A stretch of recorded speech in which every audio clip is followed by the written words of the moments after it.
कहानी की शुरुआत लॉस एंजलिस शहर से होती है, जहां हम एक आदमी को भागते हुए देखते हैं, जिसके पीछे वहां की जनता भाग रही होती है, जिनके हाथों में धारदार हथियार होते हैं। ये सीन देखने से साफ पता चलता है कि पूरा शहर मिलकर इस आदमी को मारना चाहता है। वो आदमी भागते हुए स्ट्रीट में एक ऐसी जगह पहुंच जाता है जहां 3 लोग हथियार के साथ उसे घेर लेते हैं। अब इससे पहले कि वो तीनों उसे मार पाते, वो जैसे तैसे अपनी जान बचाकर वहां से भाग निकलता है। वहां से बचते हुए वो आदमी एक घर में घुस जाता है, जहां उसे एक बूढ़ी औरत मिलती है। वो आदमी उस बूढ़ी औरत के हाथ से उनका मोबाइल लेकर उसे तोड़ देता है। वहीं हमें पता चलता है कि लोगों के साथ साथ एक ड्रोन भी इसी आदमी का पीछा करते हुए इसकी लोकेशन को ट्रेस कर रहा है। ये सब देखने से लगता है कि मानो ये आदमी कोई बहुत बड़ा क्रिमिनल है और काफी बड़ा क्राइम करके भाग रहा है। उधर वो आदमी रुककर सांस ले ही रहा होता है कि तभी वो बूढ़ी औरत पीछे से आकर उसे सॉरी बोलते हुए मार डालती है। इसके बाद वो बूढ़ी औरत अपना लॉटरी टिकट तोड़कर ऑर्गेनाइजर्स को बता देती है कि वो आज के गेम की विनर बन चुकी है। जिसके बाद लॉटरी टीम के आते ही टीम डेड बॉडी को चेक करती है और कंफर्म करती है कि पिछला विनर मारा जा चुका है। ये कंफर्म होते ही लॉटरी टीम उस बूढ़ी औरत को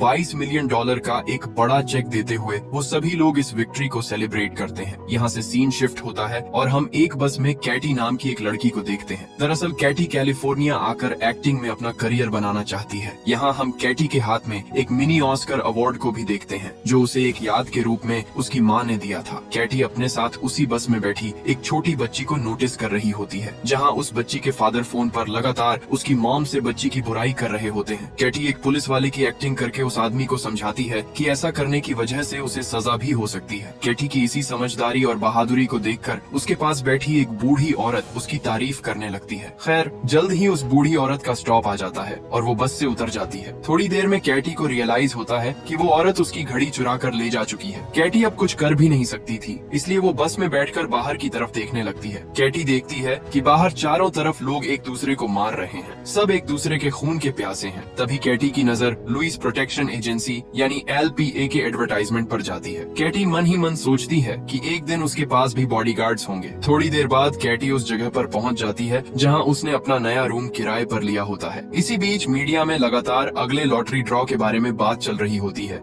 क्योंकि अगले 18 घंटे में अगला विनर अनाउंस किया जाएगा। दूसरी तरफ हमें नियोल नाम के एक आदमी को दिखाया जाता है, जो अपने घर में गाना गाते हुए अपने हथियार तैयार कर रहा था। वहीं कैटी अपने रूममेट शेडी से मिलती है, जिस रूम को देखते हुए कैटी समझ जाती है कि शेडी ने अपने रूम के बारे में ऑनलाइन झूठ बोला था और शेडी खुद भी काफी अजीब होती है, जो लगातार बोलती रहती है। कैटी से बात करने के दौरान शेडी को उसके मॉम के काफी कॉल्स आते हैं, लेकिन शेडी उन्हें इग्नोर कर देती है। जल्द ही शेडी का बॉयफ्रेंड डीजे घर आ जाता है। डीजे कैटी को घर की चाबी देते वक्त मजाक में उसे थप्पड़ मार देता है, जिससे कैटी शॉक्ड हो जाती है। अगले दिन टीवी पर नियोल का एड आता है, जिसमें वो लॉटरी विनर को अपनी सिक्योरिटी प्रोवाइड करने के बारे में बताता है। वही कैटी को आज एक ऑडिशन के लिए जाना है, लेकिन सीलिंग से टपक रहे पानी की वजह से उसके सारे कपड़े खराब हो जाते हैं। इसलिए न चाहते हुए भी कैटी को शेडी से उसके कपड़े किराए पर लेने पड़ते हैं। कैटी की परेशानियां यहीं पर नहीं रुकती। वो एक कैब को बुक करके ऑडिशन के लिए निकल जाती है। कैब ड्राइवर उससे काफी बोरिंग बातें करते हुए उसे बताता है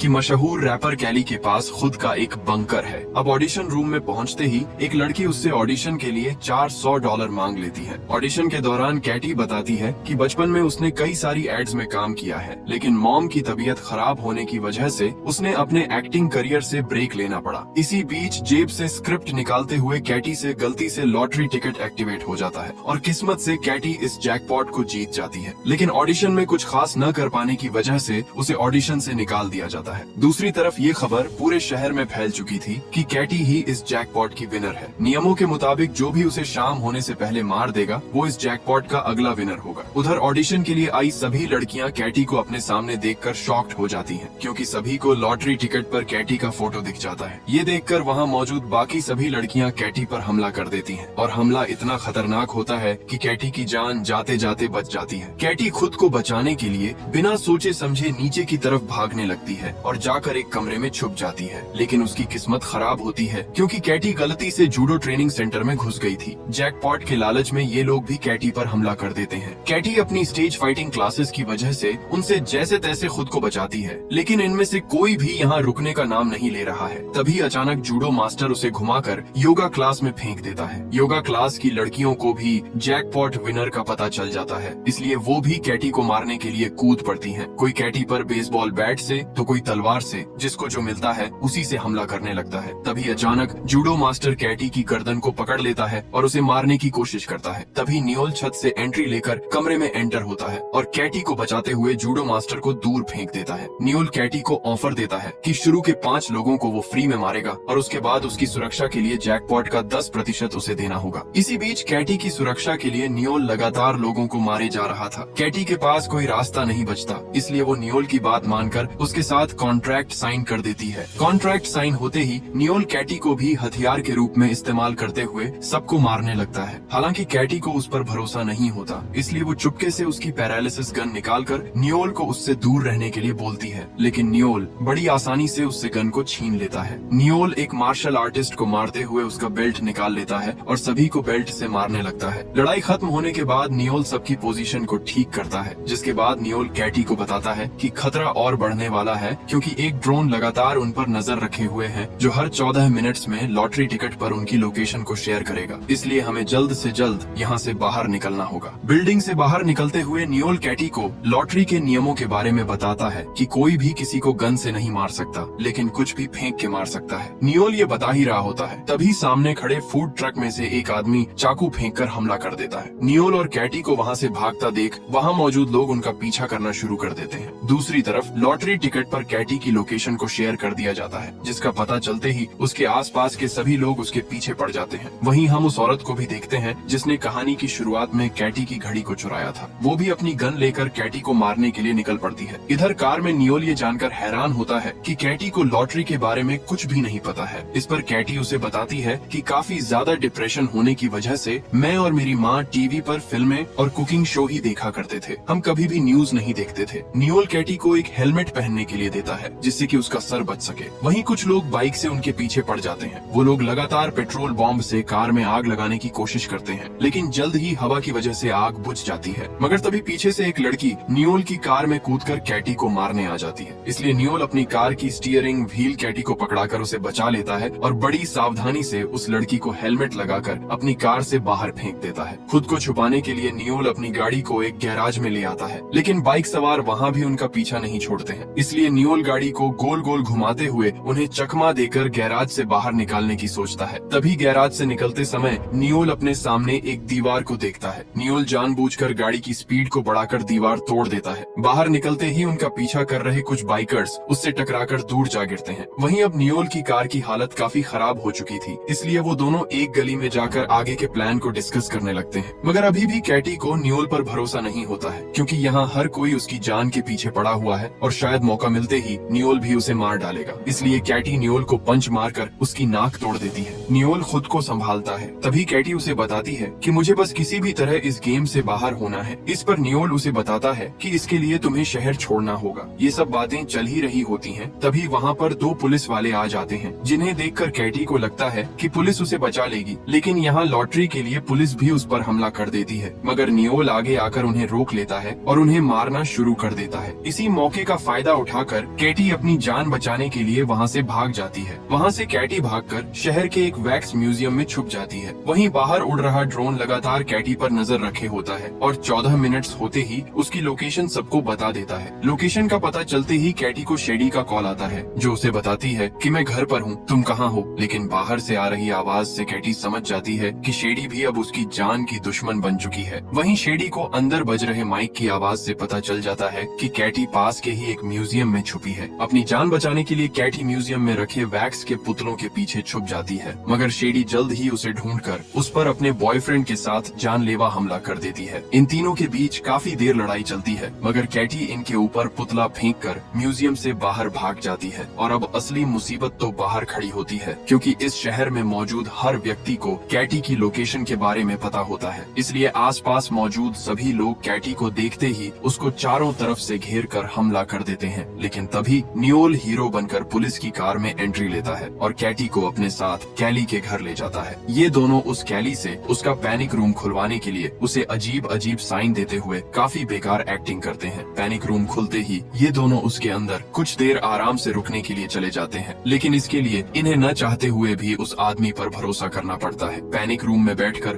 दोनों एक दूसरे से बात करते हैं और अपने हालातों के बारे में बताते हुए अपनी पसंद और नापसंद के बारे में एक दूसरे से डिस्कस करते हैं। जल्द ही सभी लोग कैटी की लोकेशन पर पर आ जाते हैं, लेकिन डोर का पासवर्ड न पता होने की वजह से पूरी भीड़ को बाहर रुकना पड़ता है। जल्द ही इस भीड़ को शेडी और उसका बॉयफ्रेंड डीजे भी ज्वाइन कर लेता है, लेकिन शेडी यहाँ अपना दिमाग लगाकर इस घर के मालिक को स्विमिंग पूल में ले जाकर फेंक देती है ताकि वो जल्द से जल्द होश में आ सके। फिर पासवर्ड पता चलते ही शेडी उस रूम की तरफ बढ़ने लगती है। नियोल और कैटी अपनी तरफ बढ़ रही मुसीबत देखकर समझ जाते हैं कि कुछ तो गड़बड़ होने वाली है। इसीलिए नियोल टाइम वेस्ट न करते हुए अपने पुराने दोस्त लुइस को कॉल करके उससे हेल्प मांगता है। वहीं अब भीड़ का ध्यान कैटी से दूर करने के लिए लुइस की एजेंसी बाहर खड़े सभी लोगों का मोबाइल ब्लास्ट कर देती है, जिससे सभी की हालत खराब हो जाती है। इसी मौके का फायदा उठाकर नियोल और कैटी घर से बाहर निकल आते हैं, जहां वो देखते हैं कि लुइस की प्रोटेक्शन एजेंसी के लोग बाहर उनका इंतजार कर रहे हैं। जल्द ही कैटी और नियोल इनके साथ लुइस की एजेंसी के हेडक्वार्टर में पहुंच जाते हैं, जहां इनका स्वागत करने के बाद लुइस अपनी सुरक्षा के बदले लॉटरी का 30% शेयर चार्ज करता है। कैटी के यहाँ करने के बाद एजेंसी की एक मेडिकल फैसिलिटी में कैटी और नियोल की मरहम पट्टी की जाती है। इसी बीच नियोल कैटी को बताता है कि वो पहले प्राइवेट सेक्टर में लुइस के साथ काम किया करता था, जहां हमें बुरे लोगों को मारने के लिए भेजा जाता था। लेकिन जब मैंने इसके बारे में और पता करने की कोशिश की तो मुझे पता चला कि वो लोग बुरे नहीं थे। ये बात मैंने लुइस को समझाई, मगर वो नहीं माना। इसलिए मैंने एक ऑपरेशन के बीच में ही काम छोड़ दिया, जिसकी वजह से लुइस को छोड़कर मेरे बाकी सभी दोस्त मारे गए। इसलिए मैं जितना भी कमाता हूँ वो अपने यूनिट के लोगों के परिवार को देता हूँ। ये सब सुनने के बाद कैटी नियोल से काफी इम्प्रेस होती है, जिसके बाद एक मशीन लाई जाती है। इस मशीन की हेल्प से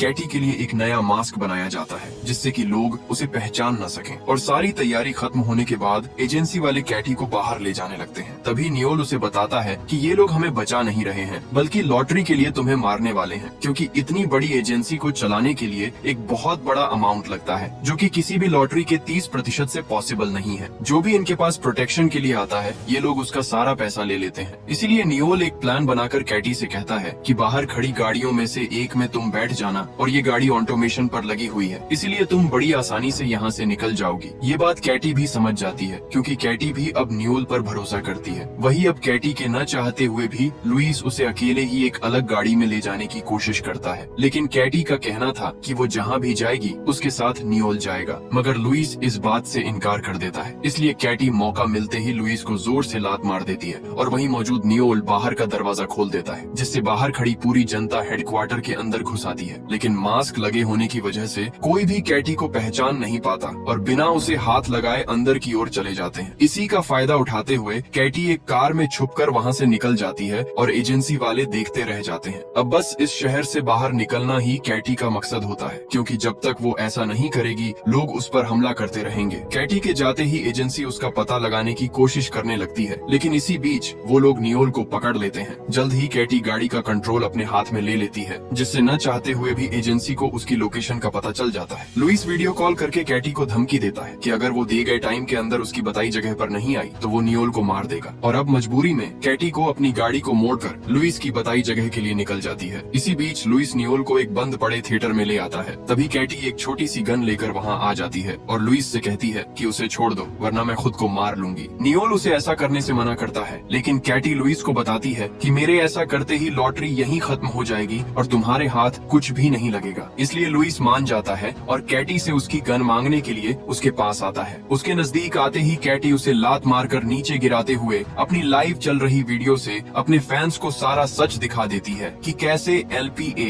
एक झूठी और मक्कार सिक्योरिटी एजेंसी है जो अपने ही क्लाइंट्स को लॉटरी के पैसे के लिए मार देती है। लेकिन लाइव जाने की वजह से सबको उसकी लोकेशन का पता चल जाता है और एक बार फिर सबके सब हथियार लेकर उसे मारने के लिए निकल पड़ते हैं। वही कैटी जैसे ही नियोल को छुड़वाने के लिए उसकी तरफ भागती है, वैसे ही लुइस उसका पैर पकड़कर उसे नीचे गिराकर कैटी की गन से ही उसे मारने की कोशिश करता है। कैटी जैसे तैसे खुद को बचाती है, मगर तब तक उसे मारने के लिए लोगों की भीड़ वहाँ आ जाती है। यहाँ हर कोई कैटी को मारने की रेस में लग जाता है, क्योंकि जो उसको पहले मारेगा लॉटरी उसी को मिलेगी। कैटी एक चाबी नियोल की तरफ फेंक देती है ताकि वो खुद को आजाद कर ले। ये देख लुइस कैटी को मारने के लिए उसकी तरफ बढ़ने लगता है, मगर ऐसा होने से पहले ही नियोल उसे सही समय पर आकर पकड़ लेता है। ये देख कैटी भी यहाँ से भागने वाली होती है, मगर तभी उसके सामने तलवार लिए शेडी आ जाती है। देखते ही देखते शेडी अपनी तलवार से हमला करना शुरू कर देती है, लेकिन कैटी अपने सर से टक्कर मारकर उसे बेहोश कर देती है। धीरे धीरे कैटी को मारने के लिए लोग बढ़ते जाते हैं। नियोल कैटी से कहता है कि टाइम खत्म होने में अभी 4 मिनट बाकी हैं, इसलिए तुम जल्दी से ऊपर चढ़ जाओ। कैटी ऐसा ही करती है। अब तक LPA के लोग भी आ चुके थे। नियोल उन्हें रोकने के लिए उनसे लड़ाई करने लगता है, मगर इसी बीच लुइस कैटी के पीछे पड़ जाता है। उधर लॉटरी का टाइम खत्म होने में कुछ ही मिनट्स बचे होते हैं। लुइस अपने पास मौजूद बॉम्ब्स कैटी को दिखाते हुए उसको सरेंडर करने के लिए कहता है, मगर कैटी उसकी बात नहीं सुनती और भागने लगती है। लुइस इस बात से काफी गुस्सा हो जाता है और कैटी को बुरी तरह से मारने लगता है। वो गिरती पड़ती एक पाइप से लटक जाती है। यहाँ लुइस उसे बताता है कि नियोल के साथ काम करते हुए पैसे कमाने के लिए उसे अपनी ही यूनिट के लोगों को मारना पड़ता था। ये सुनकर नियोल को काफी बुरा लगता है, क्योंकि इतने लंबे समय से वो खुद को इस बात के लिए गुनहगार मान रहा था। लुइस के साथ लड़ाई के दौरान कैटी उसकी ग्रेनेड की पिन निकाल लेती है, जिसके फटते ही लुइस की मौत हो जाती है और कैटी नीचे की तरफ गिरने लगती है। इसी बीच लॉटरी का टाइम भी खत्म हो जाता है। लॉटरी का टाइम खत्म होने की वजह से